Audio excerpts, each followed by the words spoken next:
Olá, povo de Deus, a graça e a paz do Senhor Jesus Cristo. Tudo bem com você? Espero que sim. Bom dia, boa tarde, boa noite, a depender do horário que você está assistindo esse vídeo. Se você entrou aqui no canal, seja muito bem-vindo, tá? Se você já é inscrito, está sempre com a gente, está sempre comentando, está sempre compartilhando, muito obrigado, você é muito importante para a gente. Para você que está entrando a primeira vez, você também é muito importante. Não esqueça de se inscrever no nosso canal, tá bom?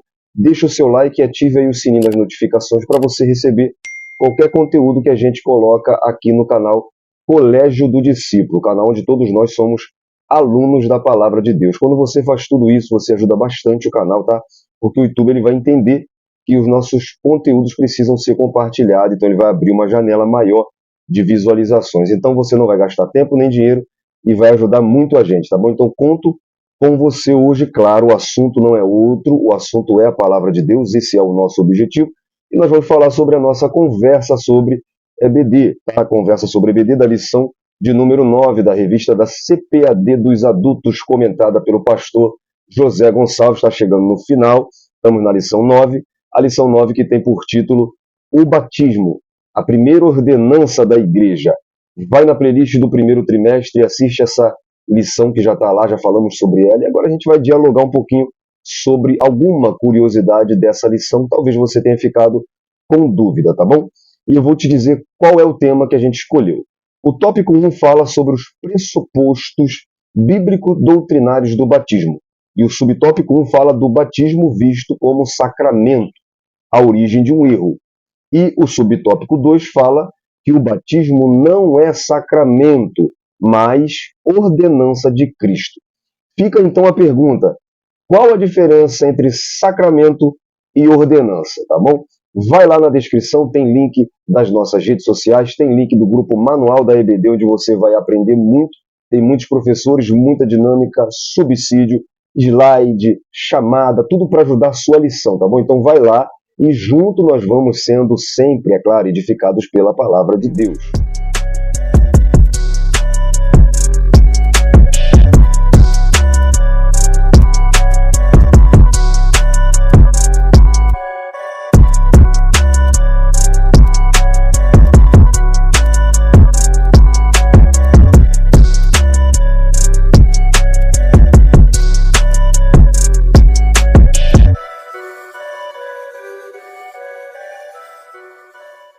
O que é sacramento? E quais são? Por que não vemos batismo e ceia como sacramento? Qual a diferença entre sacramento e ordenança?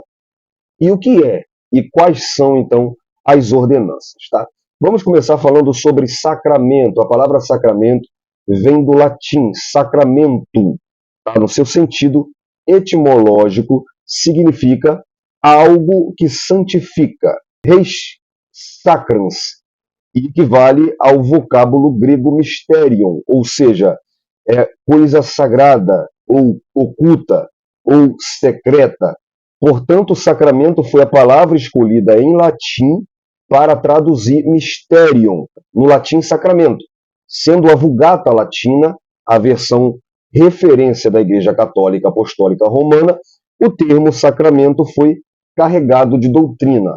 Então, a Vulgata Latina traduziu o termo mysterion do grego, né, que é algo oculto, que foi revelado, por sacramento, e carregou o seu significado de doutrina. Então, fundamentou a sacralidade do ato em si como fonte de graça. Ou seja, para os católicos, né, eles entenderam que aquilo que é realizado confere graça. Olha o perigo disso. Então, o batismo confere graça ao batizando. Chama-se regeneração batismal. Por exemplo, tá? Quem deve ser batizado? Todos os regenerados. Então, uma criança, por exemplo, um bebê, não pode crer para ser batizado. O próprio ato confere ao bebê graça para que ele seja regenerado e possa receber o batismo. Então, a graça é transmitida pelo ato. O símbolo transfere graça. O sacramento ou os sacramentos da Igreja Católica regenera. Então, como a Igreja Católica tem como sacro, né, como santo, a tradição da igreja, ou seja, os documentos católicos, eles têm o mesmo peso da Bíblia. Eles têm também inspirado o documento, a tradição da igreja.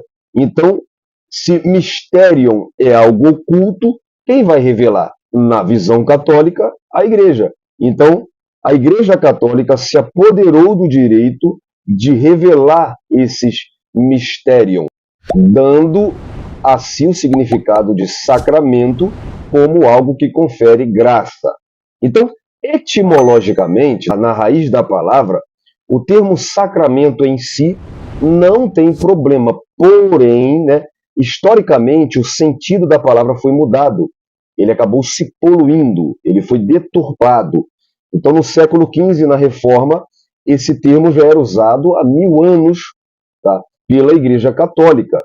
Lembrando que ele foi introduzido por Agostinho, que foi bispo de Hipona de 354 a 430 depois de Cristo. Então, o termo sacramento tornou-se um sinal capaz de conferir graça àquele que participa. Então, independente da fé de quem o pratica, os sacramentos transmitem graça espiritual, tornando-se necessário para a salvação. Portanto, usar o termo sacramento se torna difícil, embora o nome, a etimologia, a raiz da palavra, não tenha um significado ruim. Porém, historicamente, o termo sacramento acabou se tornando algo ruim. Então, os sacramentos para a Igreja Católica são 7. E esses são o batismo, a confirmação do batismo, que é o crisma, a Eucaristia, que é a ceia do Senhor, a penitência ou confissão, a extrema unção, que é ministrada à pessoa moribunda, e é feita com o uso de óleo, como também o casamento. Então, tais meios de graça chegam ao indivíduo por meio dos sacerdotes, e esses meios são essenciais para a salvação por serem religiosos. Então, para a Igreja Católica Apostólica Romana, todo ato religioso é um meio de salvação. Agora, para os protestantes, o uso do termo sacramento é descartado usando o termo ordenança. Então, nós entendemos que as ordenanças da igreja são duas: o batismo em águas e a ceia do Senhor. Então, nós rejeitamos o termo sacramento e usamos a palavra ordenança, que do latim ordo, fileira, ordem. Tanto o batismo em águas como a ceia do Senhor foram instituídos por Jesus para que fossem observados pela igreja. Essas ordenanças não transmitem qualquer poder místico ou graça salvífica, tá? Mas são um rito simbólico universal e pessoal que apontam para as verdades centrais da fé cristã.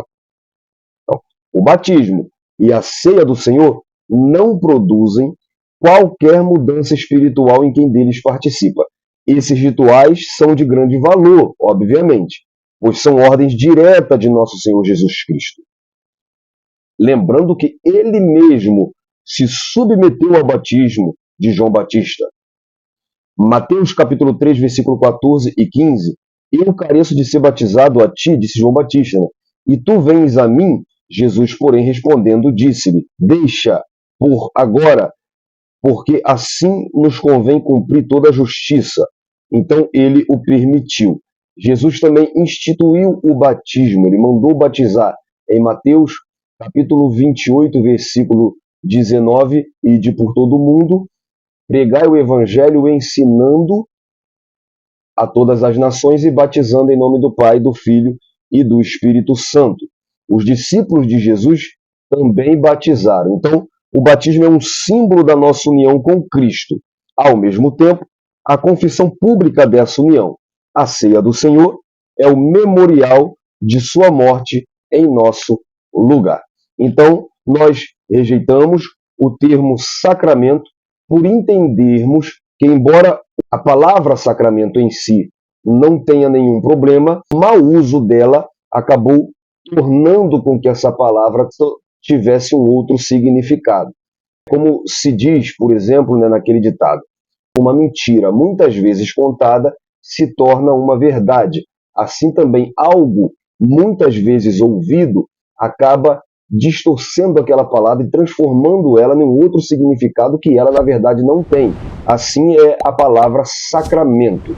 Então, nós rejeitamos a palavra em si, porque para a Igreja Católica, há 1500 anos, eles usam esse termo para denotar rituais religiosos que conferem graça, dando salvação àqueles que o praticam. E nós não entendemos assim. Entendemos que existem ordenanças, como eu expliquei aqui, e essas são duas: o batismo e a ceia do Senhor. Tá bom? Eu espero ter contribuído para a sua vida espiritual com esse vídeo e lhe aguardo até os próximos vídeos, tá? Fique na paz, Deus abençoe sua vida e um abraço.